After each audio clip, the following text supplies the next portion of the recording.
All right, welcome back to another episode of the USL show. You can't see my face, and most people would argue that's for the better. But you can see the faces of the three other people who are joining me today. It's been a while since I've been here, so it's been so nice to see them again. But of course, I've been listening back and enjoying what they've been doing. But there's been a lot going on. The soccer wars are officially moving away from the Cold War period to full on nuclear warfare. And by nuclear warfare, I mean bad Twitter memes. We are into the space of champions being named, people moving up from League Two, people from the W League going over to Europe, and the championship is being just as weird as League One, and League One is just on crack as always. But we'll get into that, I guess, in a little bit. But first up, Ryan, my man, how you doing? I'm doing well, Kaylor. How are you doing? Welcome back. Hey, I can't complain. I feel like my voice is gone, but I haven't done anything to make that happen, so I don't know what's up with that. But I'm doing great. I'm doing great. John, how about you? Yeah, I mean, just like Ryan, doing well and happy to have you back on the panel. Oh man. And then we down below me, we have the guy that we're having our first matchup ever with Loyal versus Legion. Alan, how you doing? Great. We got a game tomorrow, a game Saturday. San Diego fans are buzzing around here for both baseball and soccer. It's great, and school starts. I think my first report date is Thursday, so it's about to get super busy. So this is kind of like my last gasp of freedom. I have my first day of going into class. So my first day is tomorrow. So, yeah, that's super exciting. Although, didn't the Padres just go on like a 5-game losing streak? Wasn't that Or, thing? we just call that like a normal week for Padres. So like very up and That down around Padres. here.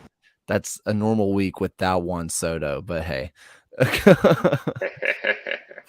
All right. But we have this has been a busy week, and I do want to go ahead start off before we get into the I guess one of the bigger news that we've gotten recently. Some of the most important news. I mean, USL League 2 named their champion, man. Ventura County goes on and wins it 2-1 in an absolute banger of a match. It was back and forth, just back and forth action of this basically track meet the entire time, some amazing saves, and finally in the 84th minute, a game winner over I mean, what are they? I know it's something island. I can't remember. I'm blanking now. Long I had it. Island Rough Riders. Long Long Island Rough Island Rough Riders. Riders. Yeah. Yeah. Were there ever Rough Riders in Long Island? I feel like that's a loaded question, and I'm not sure how family friendly this show is before I answer that. And that's where we have to change the explicit button on the podcast. Man, yeah. Yes.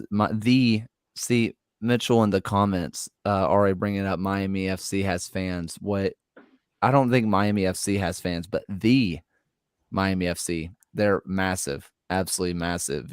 People forget to add in the. But yeah, there was some really good saves in this final. It was a really good time. I don't know if you guys got a chance to check out some of the highlights, but man, what they were posting on Twitter and all the equalizer was a great one. I know it was a nice little chip. Some of the saves that were happening, Wessel Spiel put an insane save off of not the crossbar, but the field goal above the crossbar. That crossbar. Chicago Bears fans are currently shaking at the thought of it. But did you guys have a chance to see any of the League Two highlights or any of the match itself? Big congrats to Ventura County for winning their first one since 2009. Yeah, and Des Moines. I think a lot of Yeah, people thought Des Moines I'm was going to glad. make it. Sorry, go ahead, John. Yeah, no, I mean, well, just thinking about Des Moines, we're going to touch on them again in a minute, but Corey Herzog there early in the season. I think the cool thing with this final that we just had was that Ventura County has been around for 15 years. The Rough Riders are existing for 25 years. these aren't just teams that cropped up recently. They have a real sense of community behind them, even if they aren't the biggest fan bases in the world. It was a well-played final. I think my one bit of trivia is that Jermaine Jones's last, semi-professional soccer game came with Virginia County, which is really odd to think about, but fun nonetheless. So strange. Yeah, by the way, if you want updates on the championship, Atlanta United 2 just took the lead 1-0 over Red Bulls 2 in what has to be one of the worst matches I've ever seen on my side screen right now. It's just bad. It's I've never just seen that many fouls as there were in the first 60 minutes or so of this game. I'm surprised it took 60 minutes to get a red card. 66 minutes just to get a red. It's borderline impressive. I don't know. Also, this is just already me going off on tangents, but when did Elena get a second Carlton? When did that happen?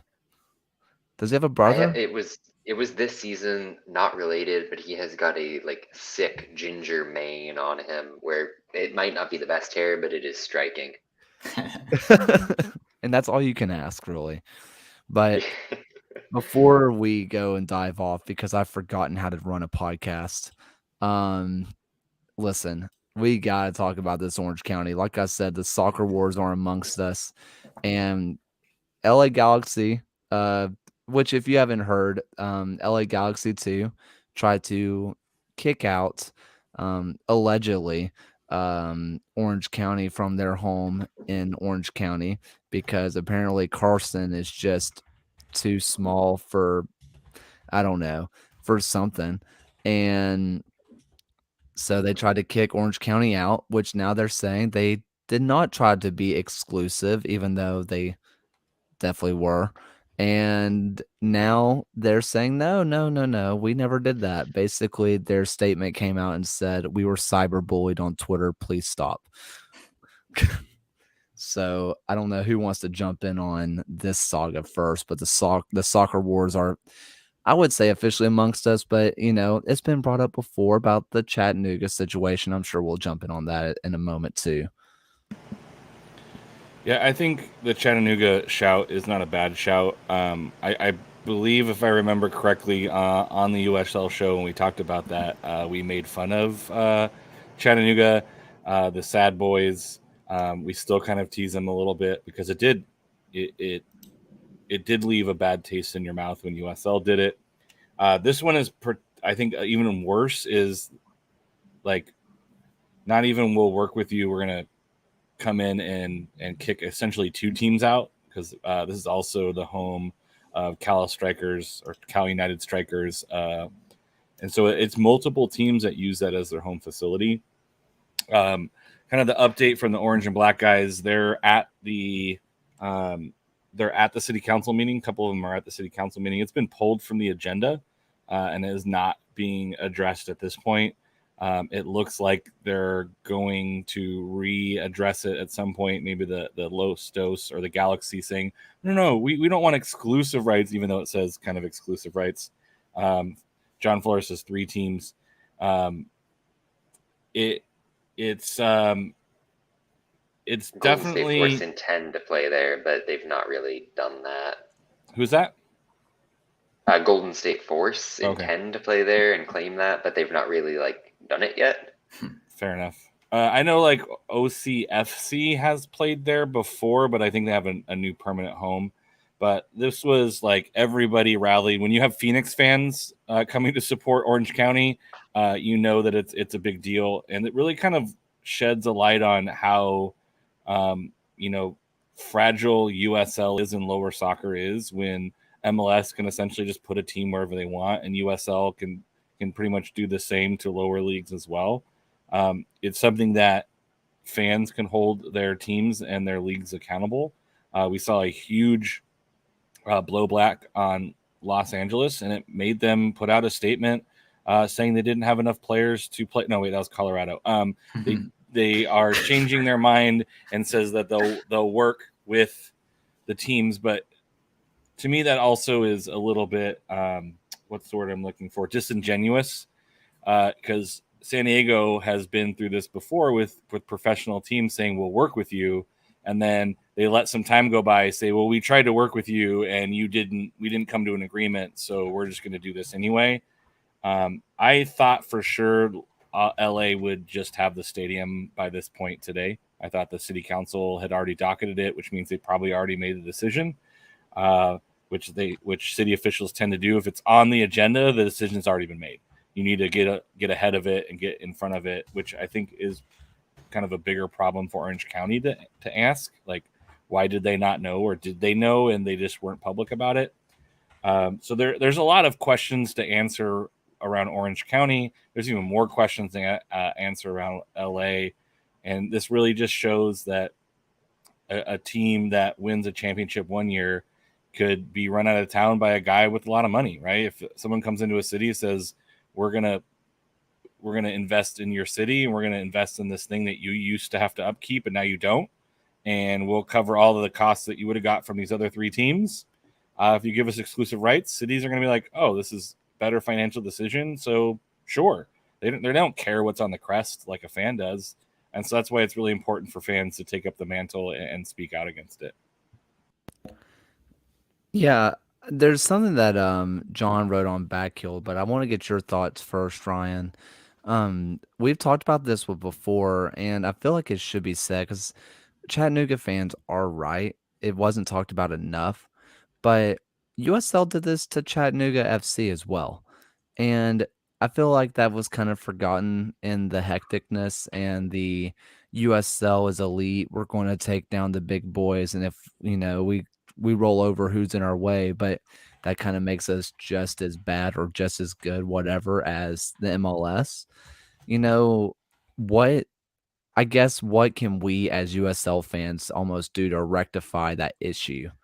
Is there anything that we can do, or is it just to pressure, the USL itself to become more bonded with other leagues? I think it's tough. I mean, when you have a league like MLS who's trying to become basically run in the same way as the NFL, who would want to be the only game in town, it's very difficult within the lower soccer ecosystem to try and go up against and fight that. I mean, we've seen online, Mike Pendleton has posted his attendance graphics throughout the season that Los Dos doesn't get any attendance when they do open the stadium. And when they do, they can still play within some of the venues they have around Carson. You have an Orange County team who goes through 4,000 fans each game and has at least done successfully and has been a longstanding member of USL. And it's like really disheartening to see MLS, who basically by all accounts should be wanting to grow the game in this country, trying to do their best to basically kill grassroots soccer where they are. Yeah, I mean, John, you talked about it in Backheeled, talking about a little bit of the issues of CFC and the sad boys of Chattanooga, which I guess maybe we shouldn't call them that after the dismantling of Triumph, but whatever. What what did you do? What did you kind of find when you did your research with Backheeled on that? Yeah, I think the first wave of the research that I did was just looking into a lot of the documentation from the Irvine Council and talking with some people related to Orange County. And they made it clear that over the past year, the city has been basically non responsive in terms of Orange County trying to just get this sorted out, to renew the situation, to take over a lot more of the maintenance of Championship Soccer Stadium. And the city has just gone mum. So if you're reading the tea leaves, it means that the Galaxy have been at this for more than just this recent stretch. And I think if they're successful in the ultimate takeover of the venue, it undercuts years of Orange County SC building up a supporters culture in the city, building up the youth apparatus that has been so successful for this team, not only in Southern California, but getting that infrastructure that can develop somebody like a Kobe Henry. And a lot of what I wrote about in the Backfield piece was extending this to some of the vitriol that we're seeing from MLS and MLS Next Pro towards the USL, League One, and the championship alike, where Nashville very particularly chose to put their affiliate team in Huntsville, Alabama, which is known to be a USL League One target market. There have been long-standing rumors of DC United sort of abandoning Loudoun and putting their affiliate in Baltimore, which is another USL target. You had the controversy in Spokane. There's rumors of Next Pro trying to poach various markets that could be joining the USL. This is just another example of MLS undercutting not even a rival league, because that's not what USL is trying to do at the end of the day. They're building something that recognizes MLS as a step above, and MLS can't see that. And my ultimate conclusion in the piece was that this is just yet another example of American soccer missing the forest for the trees, being too profit driven, and not doing what's best for the future of the sport in this country. And I hope that it turns out the best for Orange County, because I love their supporters. I love the team on the pitch. But even if it does end up that way, it's still a sad reflection of where the sport is at in a lot of ways. It's funny though, because we say that it's not really a competition between the two leagues because the USL fully recognizes that it's the second tier, or third tier, fourth tier, right? But I don't know. If you look at the ESPN ratings, we know those few matches that we've seen on there, while MLS has a bigger pool because it's a bigger name, it's been a mainstay in, I guess, US circles for 20 plus years. Um, USL wasn't that far off. The USL was not that far off on TV ratings. And whether fans like to think about it or not, tickets in the seats don't make up a lot of money. Sponsorship money makes up a lot of money. Ad revenue makes up a lot of money. And so when the USL is pulling in not too dissimilar numbers on ESPN, ESPN's going to offer the same kind of sponsorship, offer the same kind of, deals there. And USL might be able to come in with not similar money to MLS because the money's just not the same, but at least take away a chunk of the money that was once MLS's. While MLS is not going to become poor by any stretch, they're losing their cut of the pie that they once had a monopoly on. And I think that's one thing that we haven't seen in this country is a second division actually push the first division. And it's going to be really interesting next year with Super League, which Hartford accidentally leaked that they're getting a Super League team. Um, how the Super League and NWSL work out, because Super League's minimum wage, if they stay with the current championship minimum wage, is only about $8,000 less than the NWSL, and their actual player union agreement is not too dissimilar to the NWSL. So someone who is a borderline NWSL player would get more than minimum wage at the USL level and probably get to go closer to home. That's kind of assuming, but they're going to be going to those kind of markets. There's going to be in some ways that maybe the championship or the Super League, the women's equivalent to the championship, is a sexier option. And we are going to have a full blown soccer wars in the women's game too, starting next year. I do want to put out just to push. Oh, go ahead. Yeah, I do want to put out a quick little plug. Orange and Black Soccer Cast will be recording at 8:30 tonight, so they will probably be putting out a bunch of updates either on the social medias or through their podcast. If anyone wants some more like what happened today at City Council, so just I wanted to shout that out really quick. That there'll be more information from them probably pretty quickly. Yeah, and that's 11:30 Eastern for your insomniacs on my coast. But I do want to push back a little bit, Kaylor, on that point about USL competing with MLS. And it's well received in terms of what you're talking about, especially with the TV point. But I think MLS commands so much more money at the ownership level, so many more eyeballs, because like it or not, a lot of very casual fans really read into the first division versus second division distinction. If you look at the, say, attendance jump between teams that have gone from the USL to MLS, it's a real factor for people, whether it matters or not. And for the Galaxy, who just signed Ricky Puig off of FC Barcelona, who are the former club of David Beckham, to go in and say, let's plant our affiliate team that doesn't draw a single fan into a city with a well-built soccer community is borderline offensive to the idea that there's really a coherent pyramid in this country. And it just speaks to the fact that MLS doesn't recognize the value of the infrastructure beneath it, in my opinion. Yeah, John just dropped it into the chat. Baby Bulls did just tie it up despite being a man down because this is a stupid, stupid match. Well, their MLS is trying to treat basically the infrastructure as everything like minor league baseball does, that everything has to support the mothership, that if you're not in any way supporting MLS, it's somehow against what basically professional sports in this country. But it's also like you look at some of these other markets they're going into that should be fully capable of having their own independent team, not something that just supports a nearby location. Like, could you imagine if like Chicago came into Milwaukee and said, you're going to be our team no matter our rivalry between the states? Or I imagine Baltimore could probably do just as well, maybe even better than DC in drawing their own independent team if they had one.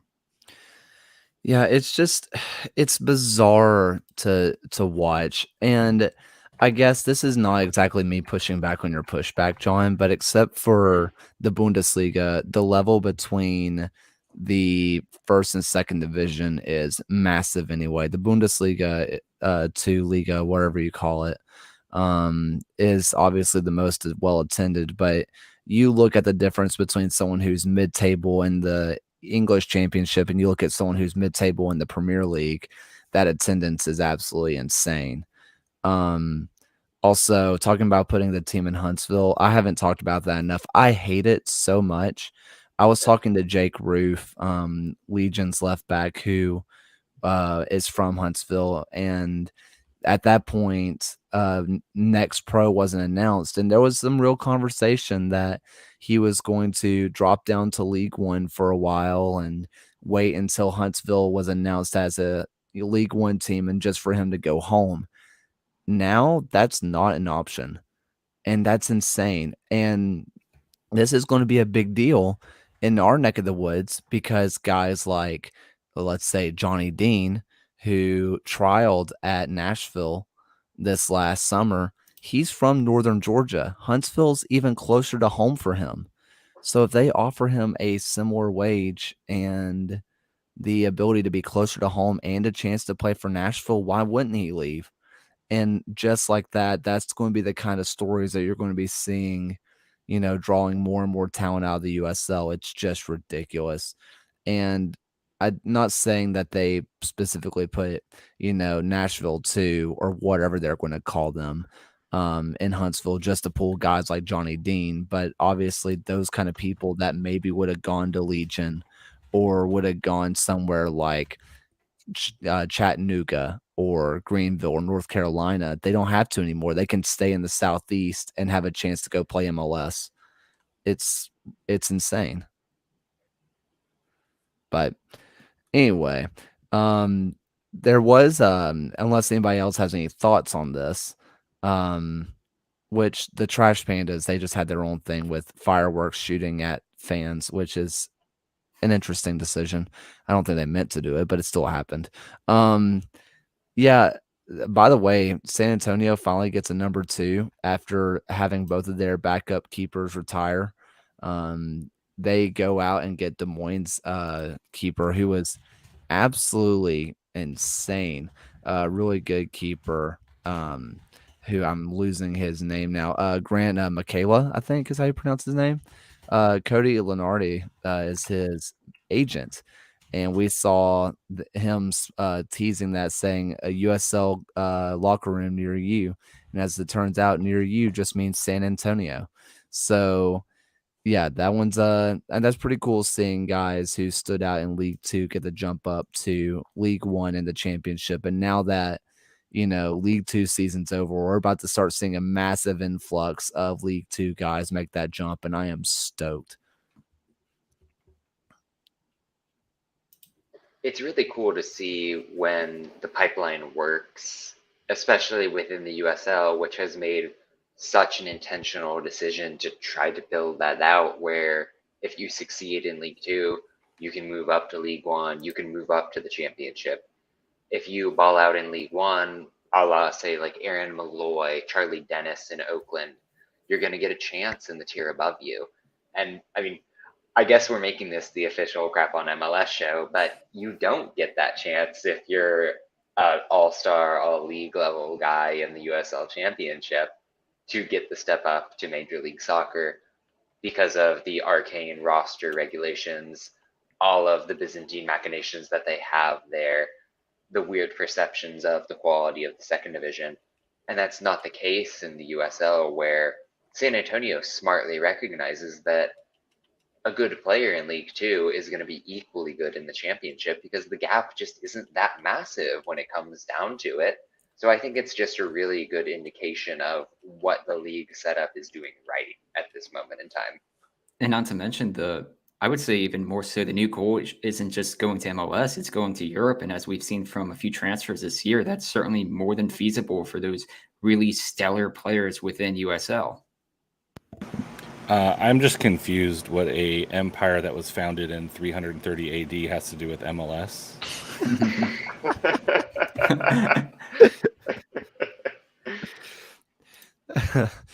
Yeah, I mean, this is super exciting. I know one of my key points of scouting during the off season is seeing which League Two guys can make the jump up to the championship.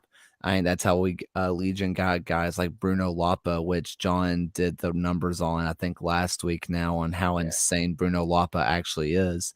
And he was just chilling down there with NC Fusion, just living his best life. And it's guys like that, which I know USL now has the international slots thing, but it's still so much more much easier to understand than MLS. It's not as strict. So you get guys from Brazil, from Costa Rica, from Peru, from those kind of countries that maybe wouldn't have been able to make it in the US, or maybe couldn't make it in the second tier of their home country, or maybe their home country's top flight is nowhere near as good as the second tier of here. Like Eddie Horvat for Legion, I asked him what the top tier of Slovenian football was like, and he said it's not even close to what it is here. He was like, if you go to Slovenia and you go to the USL, the guys here, it's a bigger gap between the USL and top tier Slovenia than it is between USL and MLS. It's just that different. And so seeing how different that can be, it's exciting seeing guys being able to make that jump and having guys who are internationals maybe able to go to college here, get a chance to look at USL League Two, make it to League One, and then go to the championship and so on and so forth. Maybe get sold on to Europe, like Ryan said. And USL has certainly benefited CONCACAF as a whole. You could see it just in the quality of our World Cup qualifiers, that you see so many USL players find themselves across multiple teams within Central America and the Caribbean, that has just benefited the region as a whole. And a rising tide is going to raise all ships. Yeah, so we have done a whole lot about talking about everything that was not the week that was, except for a kind of a little bit on the pitch with League Two. Somehow Baby Bulls have taken the lead against Atlanta United 2 because that defense is made out of Swiss cheese. They're bad, bless them. I don't know how many people live by FOTMob's ratings. I think they're a decent indication, but I don't understand their algorithm. Against the Legion, their player Cobb got a 1.2. I have never seen a number that low on FOTMob. You have to almost intentionally be bad to get that low. That's impressive. I didn't think he was that bad when I watched him in person. I didn't think it was good, but I didn't think he was 1.2 worthy. Just insane. But Yeah, let's talk I'm about an anti.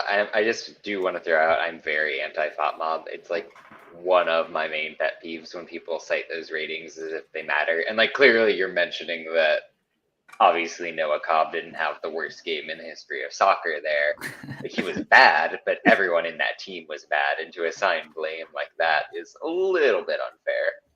Yeah, I do think that it was interesting. I wish I understood the algorithm. Thought Mob is great if you want to keep up with standings, keep up with signings, keep up with stuff. Because I keep all the notifications on my phone, and I'll get this team got a red card, this team got this, and it's an easy way for me to keep up. And if something crazy starts happening, then I can turn it on.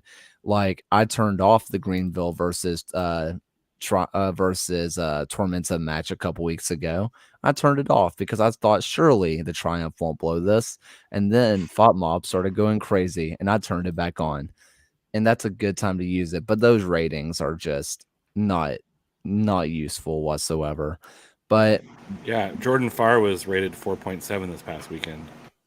oh, what do you have to say about that, Alan? I think that's pretty low for him. I didn't think he was that bad. I think most of the goals were not necessarily his fault. But Right. even a 3-0 loss, he gets a 4.7 for some reason. I trust Football Manager grading my central midfielders more than Fought Mob's grading sometimes, but it's fine. Hey, and guess who's got access to the FM databases for ratings now? Oh, Nice. good stuff. Yeah. Does that mean the USL? So I can reflect your Nick Moon bias now. Thank God.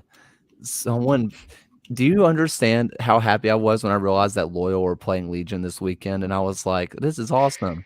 I get to talk crap to Alan on Twitter. And I was like, wait a minute. Nick Moon is coming to Birmingham. My dreams have finally come true. We actually petitioned the team to not put Nick Moon in the 18 for this weekend. You know, that's fair. They're probably gonna be like, listen, dude, you have a crazy stalker fan in Birmingham. It's best that you don't go. No. You're thinking about it the wrong way. We petitioned him so he can sit next to you the whole game, and you can just like have the full 90 as a Nick Moon experience. The entire time, I'm like, dude, why didn't you sign for Birmingham? Seriously, just why? What did we not do? The weather.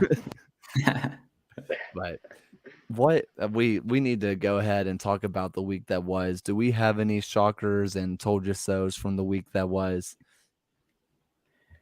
I guess I can kick things off with the kit that I'm wearing of the Miami FC's 3-0 victory away at New Mexico United. Was certainly very impressive. You get a brace from Kyle Murphy as the Miami FC has now been unbeaten in their last 4. Yeah, that was the subject of my tactics show this week. Joaquin Rivas has been one of the better forward attacking midfielder types for a long while in the USL across his stints in Tulsa, St. Louis for a year. And Miami made the really brave choice to put him at wingback, despite the fact that he's not really the strongest defender traditionally. And it absolutely paid dividends for an offense that has been underperforming week in and week out for the entirety of 2022. It was smart because when you're playing a midfield composed of Bolu Akinyode, Speedy Williams, they can do whatever you need them to do defensively.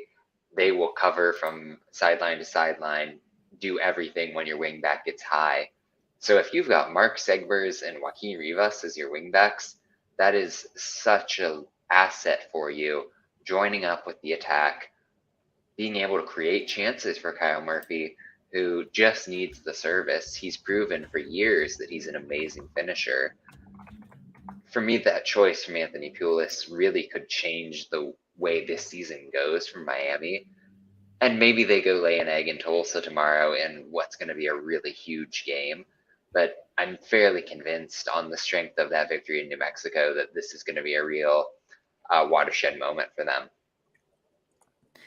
And it could really just separate the Eastern Conference playoff picture. It was for a few weeks that we were thinking that you could find a way to see like a Tulsa kind of climb their way back in. But now that they've kind of just opened back up a 9-point gap with 11 or 12 games remaining for most teams, depending on where you are, they could really just kind of nail the coffin shut on who our Eastern Conference playoff teams are and potentially go above Detroit City. Yeah, Miami right now is like almost 1.5 points per game, and Tulsa is just over 1. It's a pretty big gap. That if they can keep this up, it's just going to keep pulling away, which isn't surprising. I think if you look at the East teams, I think most people would assume that this was going to happen. There'd be kind of a top and a bottom, and the West would be a little bit closer. But I think, Kaylor, how did your team score 13 goals in 3 games? We decided to start the soccer wars early and say screw MLS 2 teams. That was kind of our decision. Believe it or not, this was kind of my told you so and shocker. Was my told you so was that the 4-1-3-2 is the best system for Legion or formation for Legion to use, and pressing is good. The shocker is that we actually did it, so that was cool. I don't know. Atlanta United 2 looked bad. The fact that they didn't get their first shot of the night until I think like the 50th minute. Our defense was just really good against an Atlanta United 2 offense that I've been pretty high on because they have some good young talent that on their night can compete with just about anybody in the USL, and I fully believe that. But man, they were not on their night. It was bad. That's how you do that. The new guy, Sadiq, came in and scored a goal. Enzo Martinez could have decided to have a hat trick plus 2 assists, but instead decided, I'll just get another assist. I guess I'll give the new guy a goal, no big deal. God, he's so good. But yeah, that was a bit of a shocker for me. I do appreciate that the darlings of the USL show did Orange County a solid and beat Los Dos 2-0. The other thing is Phoenix Rising, while they might not be winning games, they're not letting in goals, which is also particularly a fascinating project that they got going on. Usually Phoenix scores lots of goals, so the fact that they're surviving by just not giving up goals is pretty impressive. I mean, I watched the end of that Las Vegas Phoenix match, and there probably could have been a couple goals in that one, I think. But Phoenix Rising kind of finding some form again, and kind of a shutout streak. Now they need to score some goals and put some stuff. And then Colorado Springs kind of coming back to life to pull that one back on a interesting handball. I think Orange County fans were a little bit upset. Not a handball, I don't think. Yeah, I think that one's hard because he like jumps and his hands are like this, and so it's like I've seen worse handball calls this year, but that was a tough one to take as well. Orange County probably should have deserved it. Yeah, Orange County probably deserved to win that one, but Colorado Springs kind of coming back to life is something also that was a little bit surprising given their kind of run of form as well. You know, my biggest shock of the weekend really is the fact that Seriously Loco decide to lose 1-0 to Monterey Bay. I can't believe they decide to go out there and do that themselves. Completely tearing the club down from the inside. Really impressive stuff. In all seriousness, though, Monterey Bay gets one shot on goal in the 88th minute and win. It was a bad game. Our good friend Phil, who decides to skip out on us again because he wants to be a quote unquote good dad, whatever. He even said like for El Paso, this is the second worst stretch of soccer he's ever seen them play, and the first worst stretch came earlier this year. It's is bizarre what we're watching with them. If you look at the midfield that El Paso rolled out, it was Liam Rose, who signed 2 weeks ago, Edison Esconia, who signed, I believe, on Tuesday, and then Dylan Maris, who's obviously amazing. But they put Andrew Fox to left back where he hasn't played yet this season. Matt Boehner was at right back where he's much more natural at the central position. Every single week, they're just finding a way to scrape out a lineup that gets them 11 healthy players. It's a tough ask to go and get results. And Monterrey did the thing that they've been doing for weeks now, which is sit back, play deep in your 4-4-1-1, get something on the break and grind at a result. They've won 4 out of 5 games. My playoff odds have them getting close to the 20% mark of making it into the playoffs because they've got games in hand and they're not losing. And granted, this recent run of form has come against Loudoun, New York, Orange County. I don't think they're for real, but it's cool to see an expansion side do that after we had the precedent of Oakland last year for sure. So I think both of these teams are at a real inflection point as we kind of get down to it in the season. Yeah, you're looking at a Monterey Bay team, like you had mentioned, 4 in their last 5, unbeaten in their last 6. Still the worst goal differential here in the Western Conference, but at just 7 points outside of a playoff picture with 2 games or 3 games in hand over the teams around them. It's certainly not possible, or certainly not unlikely for them to get a chance to move up. I mean, you have games against San Diego, Sacramento, and New Mexico in their next 3. Yeah, with Monterey Bay, if they got all of their points, they have the points they have now, and then they win the remainder of their games, they're at 65 points, which is still of kind of that range of the standings is still the highest points behind Vegas as like total possible points remaining. They have more in Phoenix, RGV, Los Dos, El Paso, Oakland, and Orange County. So there's still a path forward for them. Obviously, they're not going to win every game from here on in. That would just be a Sounds like insane, you're not a believer. insane They're run going to for win the that Shield. team. But there's still a pathway forward for them, which speaks to kind of how wide open the West is. You can say the same thing for Phoenix as well. I'm going to go like a little bit of a counter narrative to a lot of the things I've seen about the San Diego-San Antonio match too, is everyone's like, it's a statement win. It's like, yeah, it's an important win, but it's, you could tell that that San Antonio got tired at the end. They didn't have the subs to replace, and San Diego literally subbed on their highest scoring goal, or highest goal scorer of the season, and their highest goal scorer of all time. And that's a huge difference, right? When you can sub on players like that, and San Antonio just didn't have the depth. I think the statement win would have been if this was in San Antonio. I think San Diego plays really well at home, but I think they still have to prove that they're as nasty on the road. So to me, it was a nice win, probably like the best win that they've had in a really long time, because in the past they've faltered against playoff teams.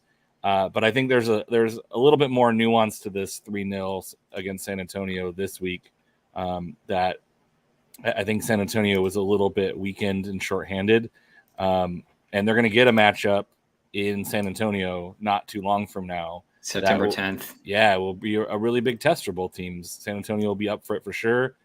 San Diego is going to prove that it wasn't a fluke. So I think that one's going to be a really big one to watch. This is obviously a huge win, but San Antonio didn't. They're still 4 points up and a game in hand on Loyal in second place. So maybe not the biggest defeat for San Antonio, but a huge win for San Diego. So for San Diego, a big win, but in the grand scheme of things, I think it's maybe a little bit better than the scoreline gives you. And if you're looking comparatively at both teams' kind of run-in of games leading up to that September 10th meeting in San Antonio is about to kick off a 3-match home span against Loudoun, Las Vegas, and RGV, which could really see them build up a gap of points to San Diego, as well as 2 road trips to Indy 11 and Oakland before San Diego would come to town, where San Diego has a double match week with Monterey Bay tomorrow, and then a trips to Birmingham and El Paso before Oakland, and another against Monterey Bay before they go back into San Antonio. Well, luckily for San Diego, Birmingham's really not a real away day, except for against MLS2 teams. We suck at home, so that's great. truthfully, I mean, that's a match that we're going to talk about, I guess, a little bit. We're going to have to just burn through our predictions, honestly. But um, that's a match that I think if this is a really just big weekend in general because we have Lou City versus Tampa Bay, we have Pitt versus Area Code, we have Loyal versus Legion. Really, really big matchups this weekend, but I'm a little bit worried about Legion because I'm worried that we're going to overthink it because we just came out with a system that works really well, and someone tells me we're going to overthink that because we have, 3 matches in a week. The one against Loyal, one against Detroit City, which really matters for the standings, and then we have one against 901, which not only matters in the standings, it's also a big rivalry game for the fans. So, what are they going? Are they going to try to go full force in all of them? I don't think many teams have that kind of rotation to do that, especially when they're fighting for a home playoff game. We'll see. Maybe I doubt they take the Loyal match off per se, but maybe we'll see a slightly rotated team to prepare for Detroit City 901. I don't know. It'll be interesting to see though. But there is one match we need to talk about before we burn our matches for our predictions, which we do need to tear through quickly, but we do need to talk about this Triumph match. The sad boys of Chattanooga decide to come out and say, you know what? Screw the top of the table, Greenville Triumph. They aren't that scary anyway. They decided to take a note from Tormenta's book and just say, we don't care. Can somebody, because I watched this match, I still don't understand exactly what went wrong for Greenville. It just felt like I don't know what went wrong. It felt like everything went wrong, but it was not by uncharacteristic things. It just kind of felt like Red Wolves were better. Greenville really bases their identity around that compact defensive system, a well-organized unit, and Chattanooga was just sending these waves of runners consistently getting in with space at the edge of the box. They got those 2 goals in the first 6 minutes, and it changed the whole aspect of the game. If you haven't seen the first goal from Cartagena, by the way, that was a banger. Go watch that. Espinoza, number 99, which I love to shout out people who have weird numbers like that, but he was so fluid on the ball for Red Wolves the entire match. That's the kind of performance that can really get you going if you're the Red Wolves. Greenville's in a bit of a funk now, too. I know they had opened up somewhat of a points lead at the top of the table, and that is rapidly disappearing. I trust that they're going to get it done. Harks is too good of a manager to let this run of form continue. But that was a statement win for the Red Wolves for sure, and really something that they can build off of, especially in attack. What's interesting when you're looking at the table right now is if you're looking at the current top 3, you have Richmond on a plus 13 goal differential, Chattanooga in third on a plus 10, and then Greenville just down on a plus 2. I get a lot of that differential kind of evaporated with this win, but like looking across all the games that Chattanooga has had this year, they've picked up scorelines of 3-1, 4-1, 5-1, and this most recent one in a 7-1 game. They're really helps build out this kind of just goal differential here as you're seeing a Triumph team who's now 2 points off the lead and just 1 win in their last 5 as Richmond are picking up 3 wins in a row. Yeah, John does mention Memphis 901's Knight Pickering's bike goal at the end against Hartford. There's something about 901 with bicycle goals in the last, 5 minutes of matches. They just have a knack for doing that. So at this point, it's just more of a thing that they do. But what a goal. It was a brilliant goal. Which, I mean, this one just hurts. But if you want to look at that, I think Ruiz Gonzalez, the goal he scored against Legion last year, contested in the box, ends up going on his bike and scoring to either draw the game or win the game for Memphis. I'm trying to block that one out of our memory. But Memphis just seems to do that where they just sign acrobatic people. But yeah, Knight Pickering, he's a freak. He's going to be a problem if he stays like this. He looked good even outside of that bicycle goal. But yeah, let's go ahead and burn some of these matches because even though we can't talk about a lot of them because we are running low on time. There is one I want to go ahead, jump out and talk about immediately, and that is going to be this Lou City versus Tampa Bay Rowdies.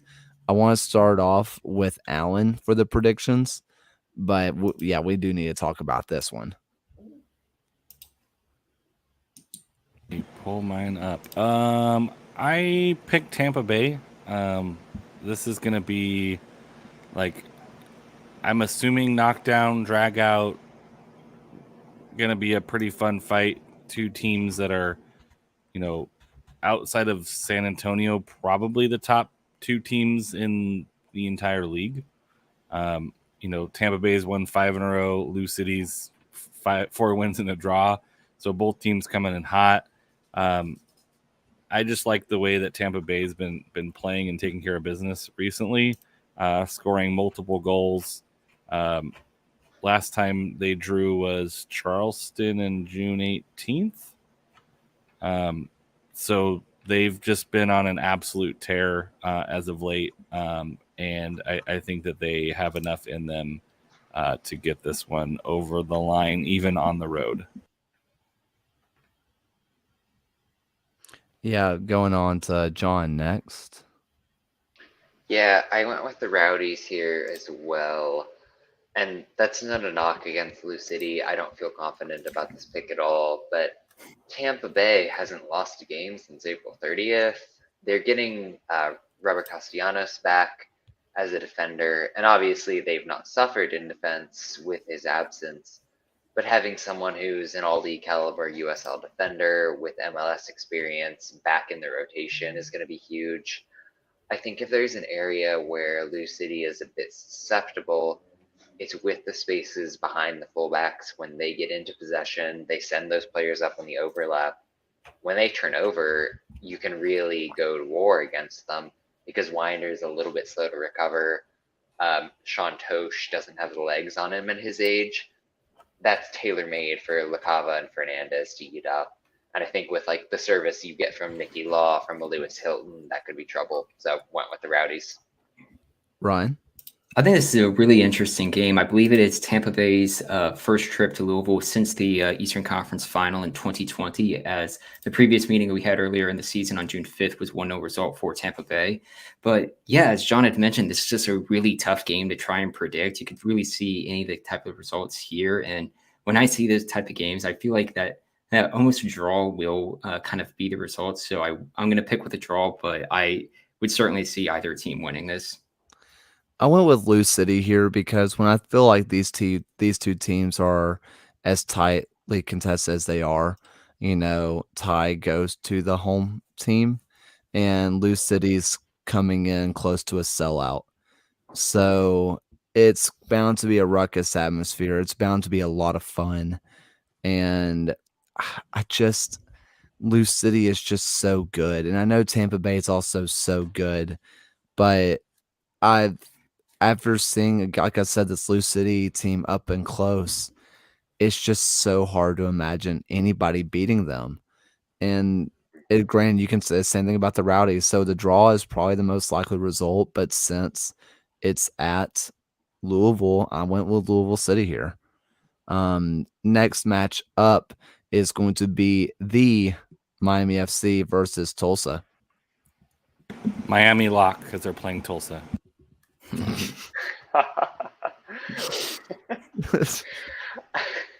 damn it.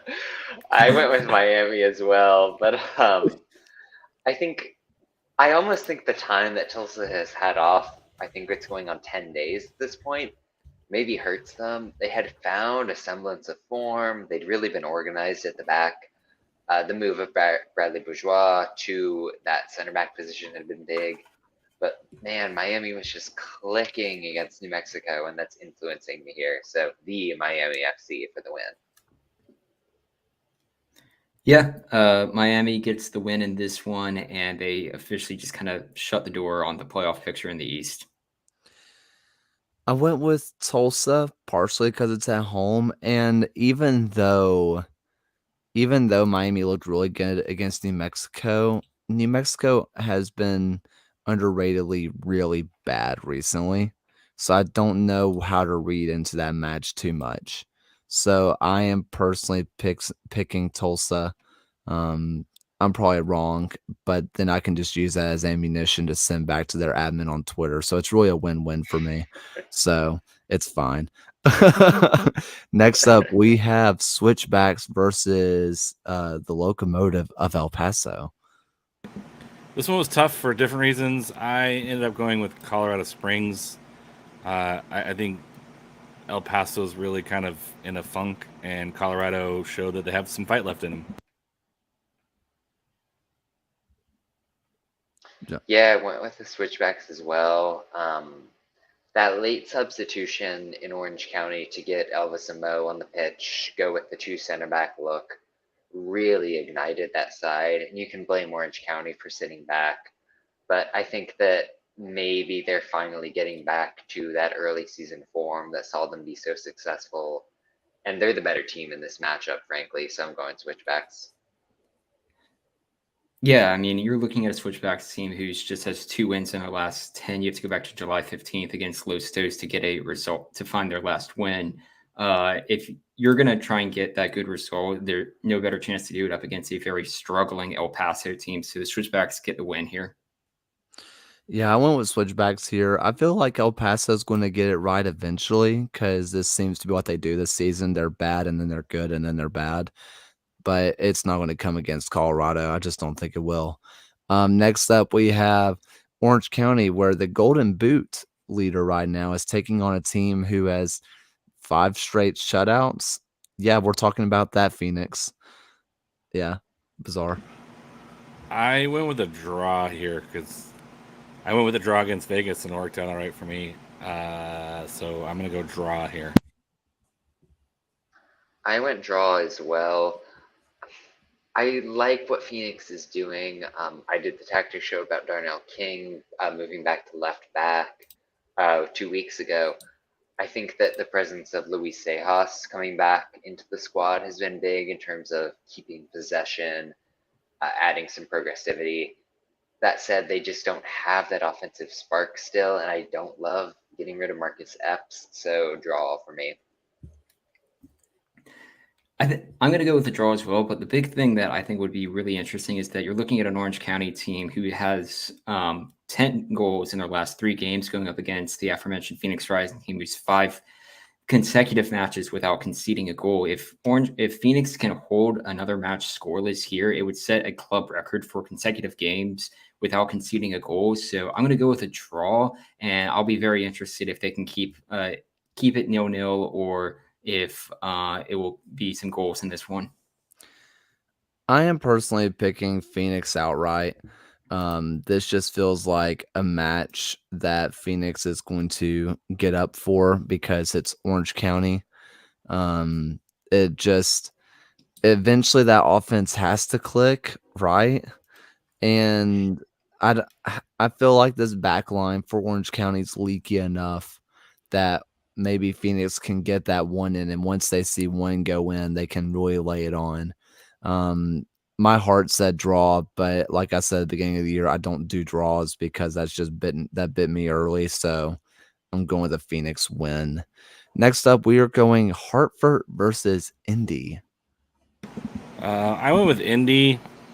I didn't feel great about it, but this is like again a difficult decision for other reasons, right? Indy doesn't play particularly well on the road, but Hartford doesn't play particularly well. So this was a tough one, but I think I'm picking Indy. I locked this one for my 11, and I'm pretty honest about the fact that it's kind of a homer pick, but Indy hasn't won in a couple of months at this point, and Hartford is sort of bad.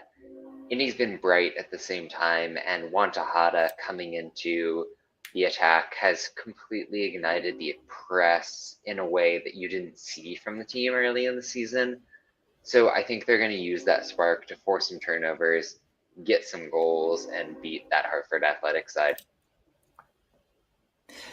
Yeah, I mean, you mentioned not winning in a couple months now. You have to go all the way back to June 4th against Charleston after a 4-3 victory away to find Indy 11's last win. Hartford also similarly struggling with their last win coming up against Colorado Springs on June 28th. But yeah, I feel like Indy 11 is going to get the result here and draw level with FC Tulsa on points.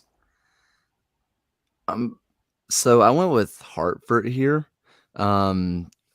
I really just went with Hartford because I've seen Hartford be very organized at the back. We've seen them when they want to, they can get 4, 6, 8 people behind the ball, and you're just not going to score on them, barring just something awful happening, which it's Hartford, it could. But even though Indy is starting to get more of those offensive pieces, I just I haven't seen it happen fully, all of them clicking at once, and I don't think one person's gonna be able to break down an 8-man back line, which is what Hartford's gonna do, and like I said, don't pick draws, so draw goes to the home team in my book, so I went with Hartford here. Next up, we have another interesting matchup, 3 versus 4 in the East. We have Pitt versus Area Code FC. Yeah, I'm not sure why I was so confident in picking Pittsburgh here, but that's where I went. Decent run of form, although Memphis has also had a good run of form, or actually good run of form and a decent run of form for Memphis. I think Pittsburgh is just the time of year where they start to maybe put something together and push up for a home playoff match, which is going to be an important matchup for that very reason. So that's why I went with Pittsburgh. I went with the draw here, but I could see this going either way. I think that Aaron Malloy is going to have a big game. Pittsburgh very particularly chose to rotate their squad this last weekend. I think trying to give some important players rest in front of a big game. That said, I'm tired of sleeping on Memphis at this point. I've not considered them a title contender, but they play like one. Their offense is so fluid. They're a really good team, and I think that this is going to be the first step to proving that. That said, Pittsburgh's good, so it's a draw. Yeah, I mean, Pittsburgh is just like at home, they're just very good. And if you're looking at Memphis's away form, the only team currently occupying a playoff spot that they've beaten away from home is Colorado Springs. I do think this game will be a really good kind of mirror on what we saw at the start of the season when you saw Pittsburgh go into Memphis and get a 3-0 victory to start the year, just to compare those teams from where they began. But yeah, Pittsburgh at Highmark is just another really stellar team, and they get the result here and make it very interesting for this kind of these last couple home playoff games. Hopefully there's no red card. Yeah, I went with Pitt and I locked this one. I didn't really want to lock it, but there weren't really many matches on here that I felt comfortable with locking, and so this one just kind of fell to default. When in doubt, Lily Ball. That's kind of how I feel half the time I pick these matches. Pitt at home is going to be a big test for Memphis. I do believe in what they're doing offensively. I do believe in what they're doing as a team, as much as that pains me. But I also think that Pitt has a lot of experienced players for this situation, that they'll be prepared to deal with the atmosphere, prepared to deal with the jitters, prepared to deal with this level of competition that maybe some of the Memphis players just won't be. We've already talked about the Lou City versus Tampa Bay Rowdies. So next up, we are going Legion versus Loyal. Loyal death. I just think with Kyle Vassell back and playing, it really is pick your poison on how you stop San Diego from scoring. I think on 2 balls and a mic, I said I thought this might be a 2-2 draw, but I know Kaylor Hodges hates draws, so I thought I would have to pick a winner for this one. Fair. Yeah, I went San Diego as well. When I posted about the San Antonio game, I was very confident about the fact that Vassell is such a difference maker in this team. And even though I improperly identified Timu Shabane as Thomas Among and got lots of hate from the San Diego faithful about that, I think that no matter who you're throwing out as the forwards, this team is crazy good in attack, and that's going to carry them here. Yeah, I'm backing San Diego to win this one as well. I'm actually making it my lock pick this week. They have 11 goals in their last 4 games, and if the results go right this weekend, depending on how San Antonio do, you could find Loyal atop the Western Conference.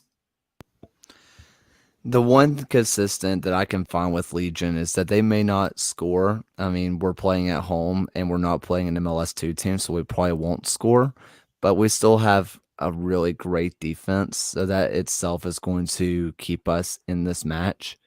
Um, I picked Loyal here.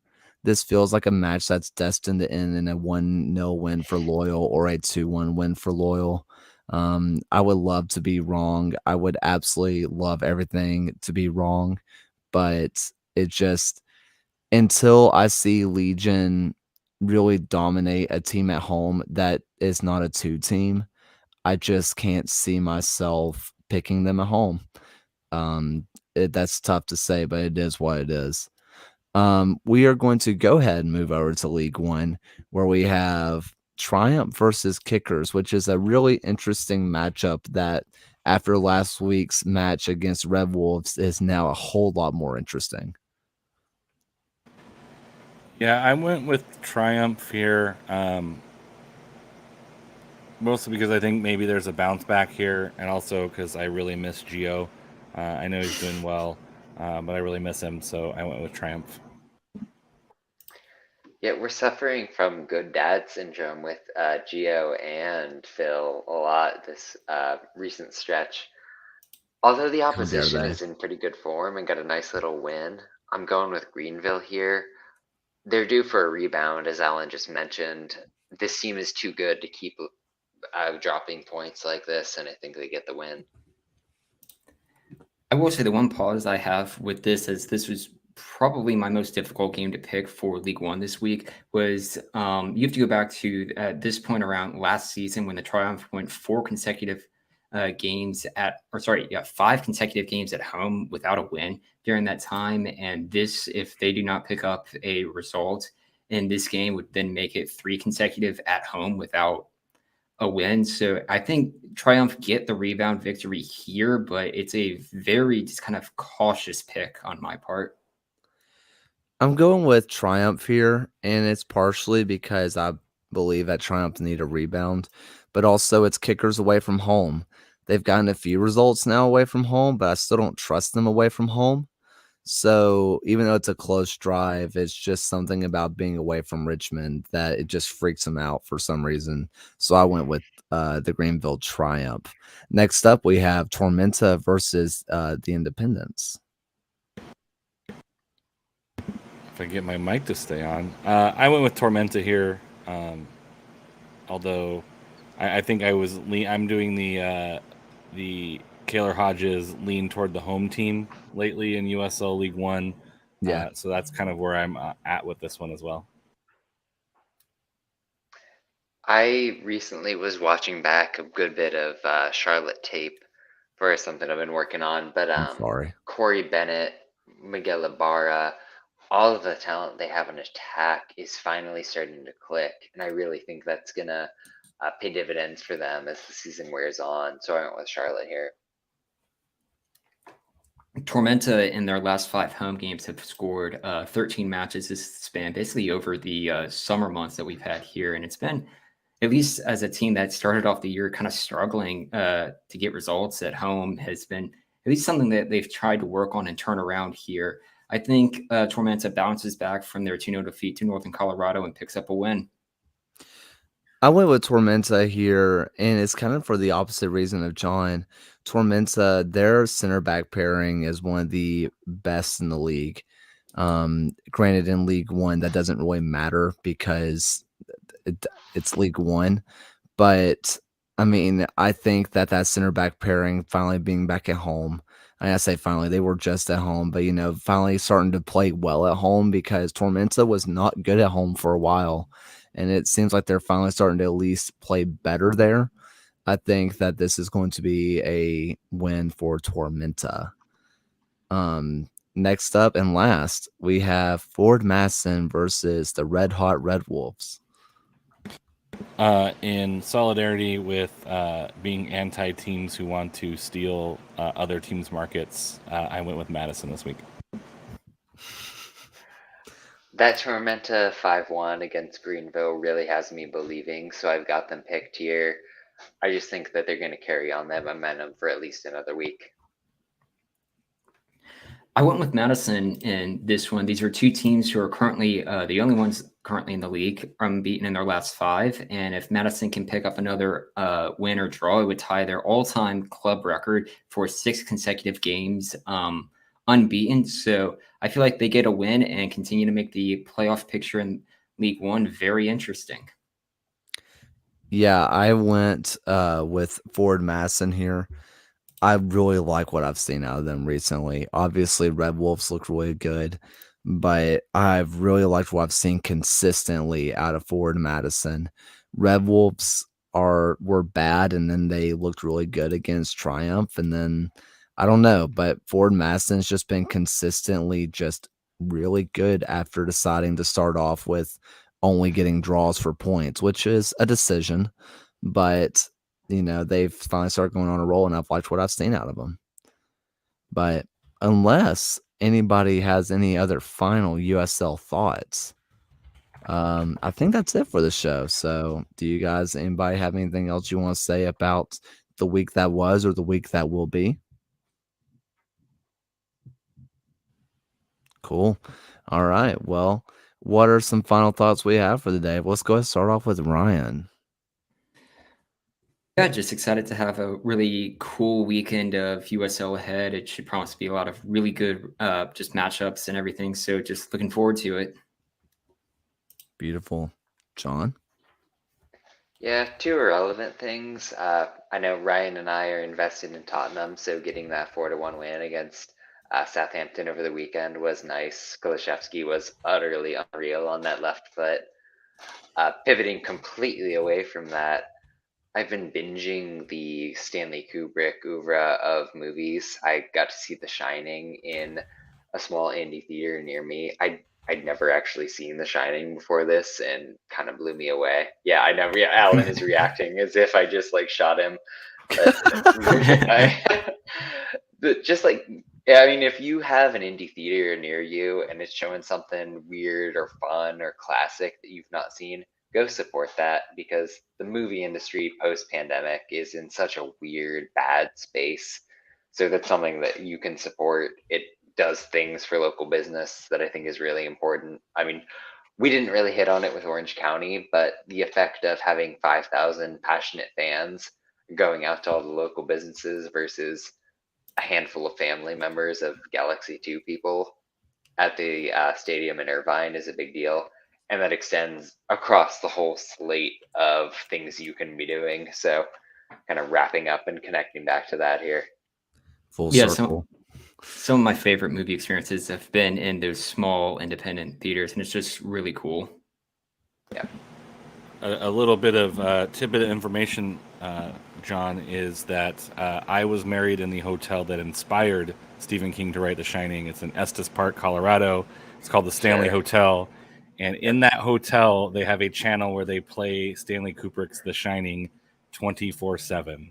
So it's quite a hotel. It's pretty fun to stay at. It's got a really great whiskey bar. So if you're ever in Colorado in the Boulder area, just drive up the mountain into Estes Park. Gorgeous in the summer. It's more of a hunting town than a ski town. So if you want that kind of isolated feeling that Stanley Kubrick got, or not Stanley Kubrick, Stephen King got when he stayed there, go up there during wintertime when we got married. So that's why I was surprised you've never seen The Shining. It's a small little piece of a